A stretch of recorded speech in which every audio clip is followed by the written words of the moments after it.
next up, another song that kind of blended into the background is Burning Pages, which is the second Dream song in the album. Yeah, it premiered in the album too, so. I think was the second to last song we wrote. And by rewrote, I mean I wrote it. Yeah, you wrote this one. I think you were busy or something. We talked about a lot of the concepts because we knew the song was going to exist, and we also knew that whatever in the end was at the time, it was going to exist. So we talked about a lot of common motifs across the three songs. Yeah, I mean, to be fair, I think we wrote a partial version together that had a lot of these ideas. Like if you scroll down on this page, you'll see. We had a lot of ideas that we worked on together, but the Burning Pages was one of those ones where I wrote the entirety from scratch, but I took some ideas from what we had worked on previously. Yeah. Because I'm pretty sure I came up with the Agamemnon reference. Yeah. But I don't think, I specifically recommended it for this song. Yeah. I am a little sad that the line, "Look upon my works, ye mighty in despair," got cut out, because I think that would have been a great comparison. That reference and I wanted to add a Shadrach, Meshach, and Abednego reference, actually, too, to this song, as a bench trio reference, because Dream makes more biblical references in this album. And I thought that'd be a fitting reference. That would also set him up as Nebuchadnezzar, who is, like Agamemnon, just very briefly, is a king known for his arrogance, which leads to his demise. Yeah. So I thought it was an apt comparison, but that and the "Look upon my works, ye mighty in despair" lines, neither of those I could figure out how to get into this song, especially because I wanted to keep it shorter. And I wanted to focus more on story. I think this is one of the ones that's almost focuses more on what actually happened. Mm-hmm. It's very lyric heavy, but it's also more focused on this is Dream's moment where he resurrects Will. Mm-hmm. And then the other thing that I wanted to do in this song was to clarify, it was to set up that Agamemnon reference, but also to set up another reference, and that is Orpheus and Eurydice, which comes in the following song, My Turn to Rise, which threw so many people off. And we'll get into that in My Turn to Rise, but I tried to clarify in Burning Pages with the lines, "The blade said your brother is Orpheus and his city's Eurydice," because people were so confused about who Eurydice and Orpheus were in My Turn to Rise. Mm-hmm. This song is also the song that gets, not hate, but the most people disliking it, what I have found. Maybe not disliking, I don't want to say hate or dislike, but it's the least liked of the album, from what I've seen. I think it's because it's far different than a lot of the other songs. It's even sort of different than the other raps I've done, tonally. But I've gotten a lot of comments of, it doesn't fit with the rest of the album, it's out of place, it doesn't have the same sort of powerful writing. But I still think it's extremely essential, because if you take out Burning Pages, we jump from In a Castle on a Cloud to My Turn to Rise. And you need that moment of Dream reminding us that he's there. And that he's pulling strings. That, and also, and I'll probably talk on this a little bit more later. I don't know if we'll do it on your channel or my channel, but there are only two characters who really have a character arc in this album, and that's Dream and Techno. Mm-hmm. They each have a song at the beginning and the end of the album, where you can see how they've shifted over time. Mm-hmm. Techno does not have a third song, but you can see him, like we just talked about, you can see him in Haunted. You can see his ideology getting tossed around from song to song. And so his character arc kind of happens there before the big shift at the end, which we'll get to later. But Dream doesn't have that as much. You can see his ideology get tossed around, but not really questioned the way Techno's... Or changed. Yeah. People adopt his ideology. Consciously or subconsciously. Right, but you don't see the transition the way you do for Techno. So it's actually really important. This song needed to exist in order for In the End to hit harder. Mm-hmm. And we'll probably talk about that a bit more when we get to In the End. But I think going straight from You Dreamed a Dream as a Dream song to In the End would feel a little off. It would be a jump, for sure. You need to see the slow breakdown. We need one more check-in with Dream before. Yeah. Because you have, in You Dreamed a Dream, Dream is this powerful, in control. Burning Pages is where he starts to go a little mad. And I think that point in the middle where everything hasn't broken down yet, but it's starting to, and he's like grasping at it, trying to hold on to it. It doesn't need to be your favorite song, but sometimes less cool points exist in a work of art, whether it's an album or like a chapter in the middle of a book that's less interesting. But if it wasn't there, the rest of the story either wouldn't make sense or just wouldn't be as great. And so I think that's kind of the role of Burning Pages. I enjoy it. It's not my favorite song, but it's not my favorite either, but I still think it's absolutely necessary. And I think it's actually absolutely necessary for it to be a rap the way I did it.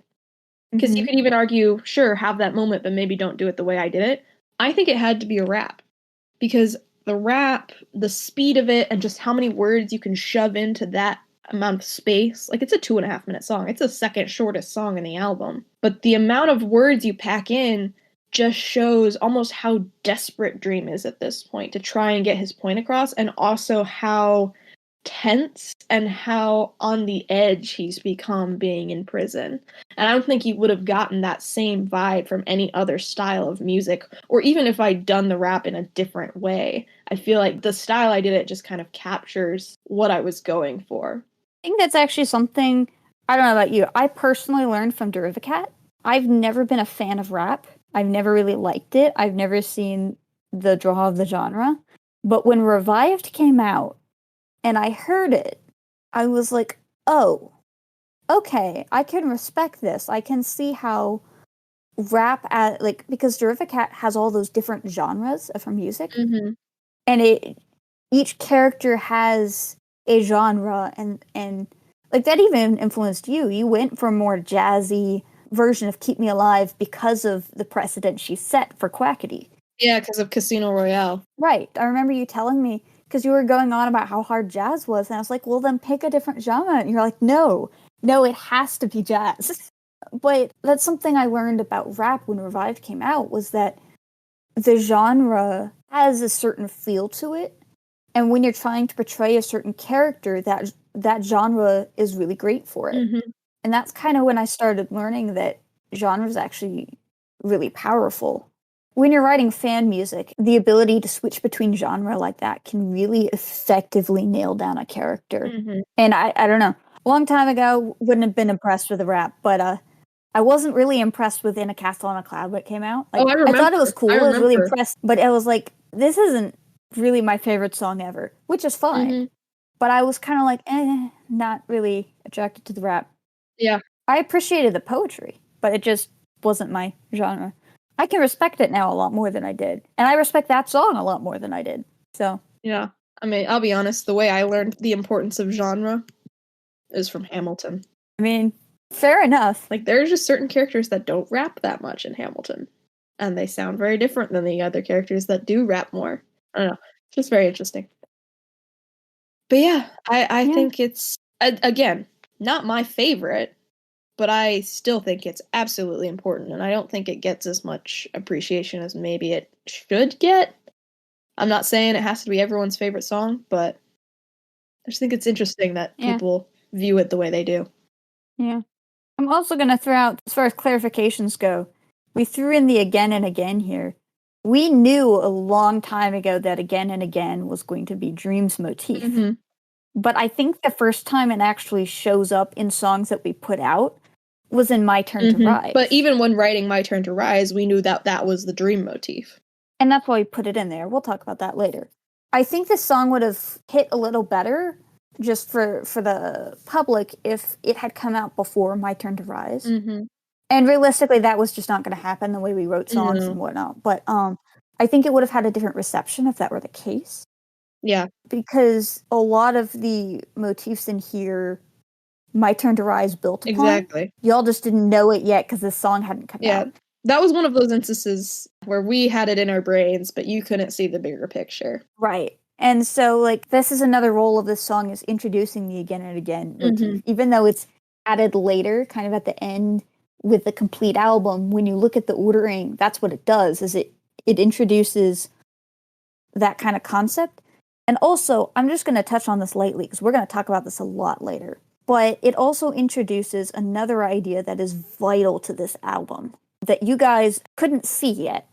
When he explains the Orpheus and Eurydice myth, it goes down a little bit differently than you might expect if you know anything about Orpheus and Eurydice. And he even throws in at the end here in verse 3, so let's twist up the stories. Let's see how it changes now. Yeah, this idea of twisting these myths. And I think that probably blew past a lot of people when they first heard it, because they were hearing it in the full album and they didn't have time to think about it. But if we hadn't put this in before the reveal of some other stuff later, I don't think the setup would have been nearly as great. Yeah. That's all I'm going to say on that. Well, I mean, unless you have something you want to add. No, because we're going to get really into that at our final breakdown of all the mythology references. But yeah, this idea of twisting up stories. And even Tommy touches on it in Precipice, where he's talking about changing his story. Right. It's actually far more prevalent in the album than you might realize. Yeah. Go back and think about every instance we talk about changing stories or twisting tales. And if you're familiar with mythology, look very carefully at how we frame these stories and how they don't quite line up with the original tellings. Even the tales we've referenced already. Mm-hmm. I'm not the one the ravens will dismember. Prometheus, he's going to get torn up by birds. That's the original story. But Technoblade, calling himself Prometheus, he's not going to get torn up. That's different. That's not how that's supposed to go. Just not to keep in mind as we proceed. We'll dive real deep into that later on. You'll just see how far this rabbit hole that we created goes. You don't even have an idea. It's kind of crazy. All right, I think let's move on to the song that follows Burning Pages, that kind of not retroactively set up because we knew it was coming, but for you guys, retroactively sets up My Turn to Rise. Been consulting the blade. He's been telling me stories about the heroes, the battles, about the gods and their glory. He told me you're Theseus. Does that make me the monster trapped in the labyrinth waiting to die? You think that's a victory, kid? It will cost